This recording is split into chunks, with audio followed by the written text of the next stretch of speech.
बिस्मिल्लाहिर्रहमानिर्रहीम। अस्सलाम वालेकुम। हज़रत इब्राहीम अलैहिस्सलाम ने जिन 4 परिंदों को ज़बह किया उनमें से हर परिंदा एक बुरी खसलत में मशहूर है। मसलन मोर को अपनी शक्ल व सूरत की खूबसूरती पर घमंड रहता है।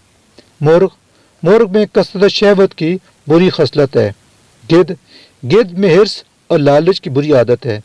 कबूतर को अपनी परवाज़ और उड़ान पर नखवत और गुरूर रहता है।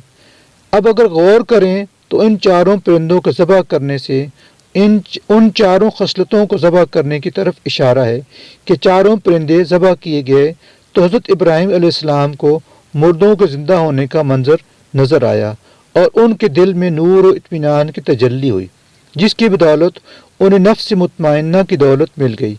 अब जो शख्स ये चाहता है कि उसका दिल ज़िंदा हो जाए और उसको नफ्स मुतमइन्ना की दौलत भी नसीब हो जाए तो उसको चाहिए कि वो मुर्ग ज़बह करे, यानी अपनी शहवत पर छुरी फेर दे, और मोर को ज़बह करे, यानी अपनी शक्ल व सूरत और लिबास के घमंड को ज़बह कर डाले।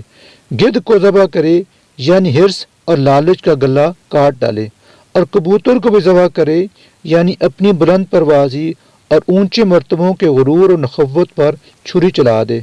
अगर कोई इन 4 बुरी खसलतों को ज़बह कर डालेगा तो इंशाअल्लाह ताला वो अपने दिल के ज़िंदा होने का मंजर अपनी आँखों से देख लेगा और उसको नफ्स मुतमइन्ना की सरफराजी का शर्फ भी हासिल हो जाएगा।